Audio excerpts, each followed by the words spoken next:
Good morning. Welcome to today's New York City Council vote for the Committee on Civil Service and Labor. At this time, please silence all cell phone electronic devices. And as a friendly reminder, please don't approach the dais. Chair, we are ready to begin. Good morning and welcome to today's hearing of New York City Council's Committee on Civil Service and Labor. I'm Councilmember Shirley Aldebol, chair of this committee. Today we will be hearing and considering Reso 26, sponsored by Councilmember Alexa Aviles, which calls upon the New York City Department of Education to establish May annually as Labor History Month. I've been involved with organized labor for many years, and I've seen time and again how labor movements powered by the collective will of the people can change systems of oppression and improve lives. When workers are being exploited, abused, and taken for granted, it is organized labor that is most successful in securing that protections that are often taken for granted. It is essential to understand the origin of fundamental workplace rights. Without the labor movement, we would not have the modern 5-day work week, laws against child labor, we would not have a minimum wage and workplace safety regulations, or the right to sick time or parental leave. The struggles and collective actions of workers built the middle class, and it is vital to understand the value of collective bargaining. However, despite the many workplace protections that have been secured by labor, there is a significant gap in knowledge about labor, especially among our younger generations. The attack on unions and the erosion of labor rights also correlates with widening income inequality. Workers have many fights to fight, but it begins with knowledge and awareness, which leads us to the resolution that is being heard and considered today. Sponsored by my colleague, Councilmember Aviles. This resolution calls upon the Department of Education to designate May as Labor History Month in New York City schools and to educate young New Yorkers about the significant history of labor movements that have shaped our modern society. Young people, our future workforce, must have the opportunity to learn about labor history and be empowered by the lessons of collective activism that secured our hard-won rights and protections. Before we begin, I'd like to thank committee staff, Senior Policy Analyst Nina Rosenberg, Senior Legislative Counsel Rie Ogasurwara for their hard work in preparing for this hearing. I'd also like to thank my Chief of Staff, Sophia Brown, and our wonderful district team for all the work that they do. At this point, I would like to recognize that we have joined by Council Members Caban, Hankerson, Morano, and Aviles.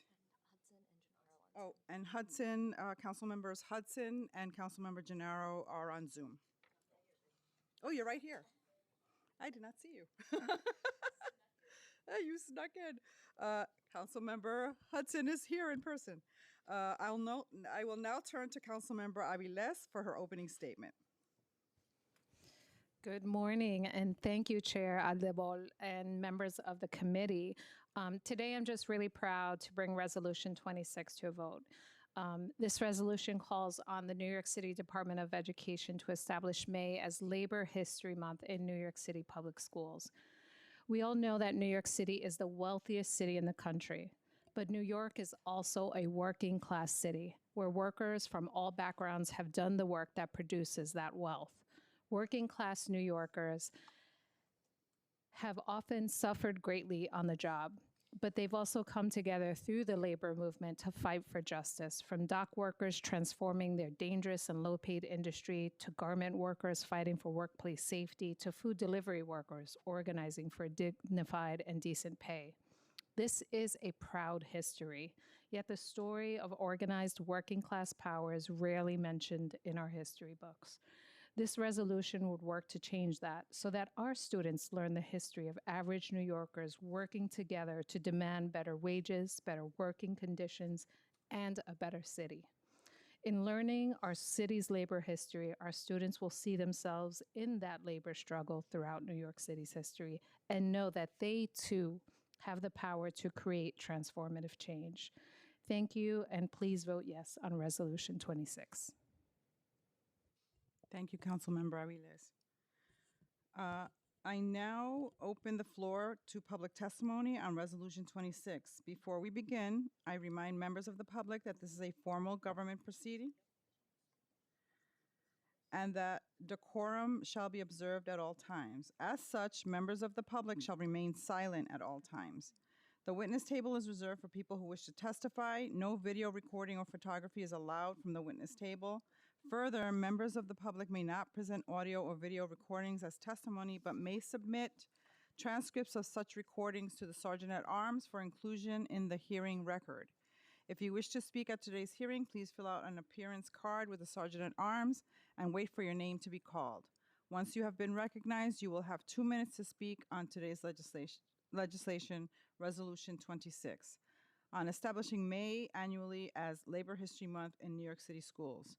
If you have written statement or additional written testimony you wish to submit for the record, please provide a copy of that testimony to the Sergeant at Arms. You may also email written testimony to testimony@council.nyc.gov within 72 hours of this hearing. Audio and video recordings will not be accepted. No one in person is here to testify?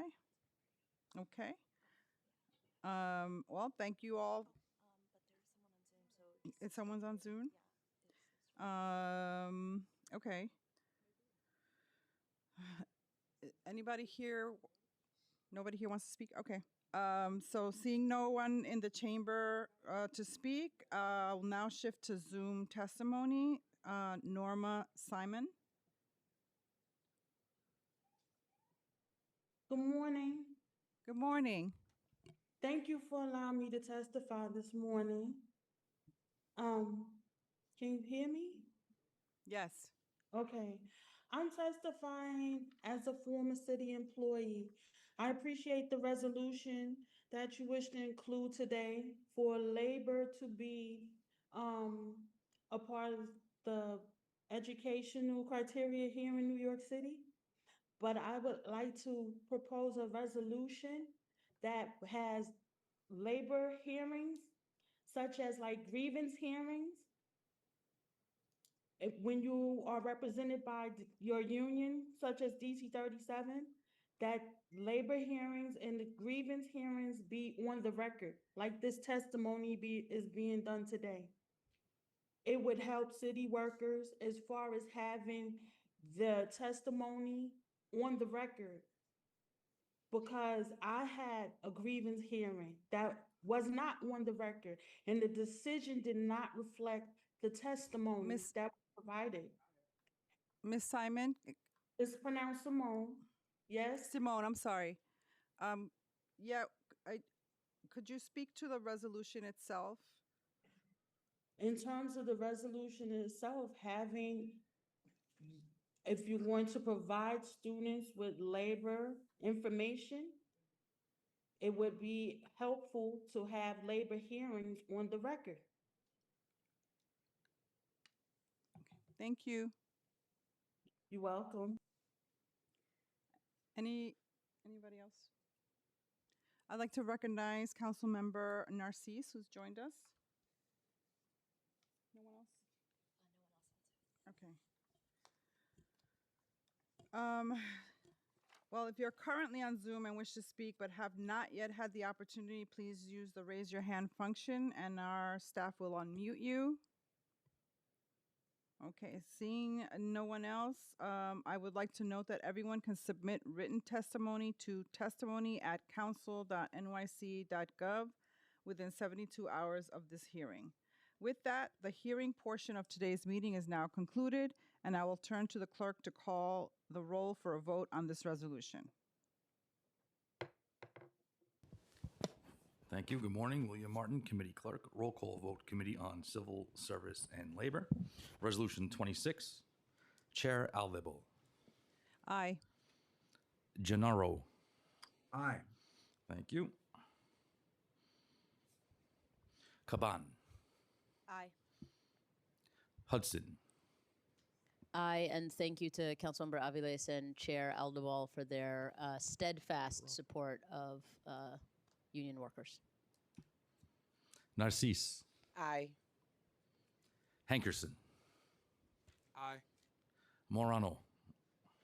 Aye, and congratulations, Councilmember Aviles. By a vote of 7 in the affirmative, 0 in the negative, and no abstentions, the resolution has been approved by the committee. And Madam Chair, that is a full committee. Thank you, everyone, for joining us today, and congratulations, Councilmember Aviles. The hearing and vote is now adjourned.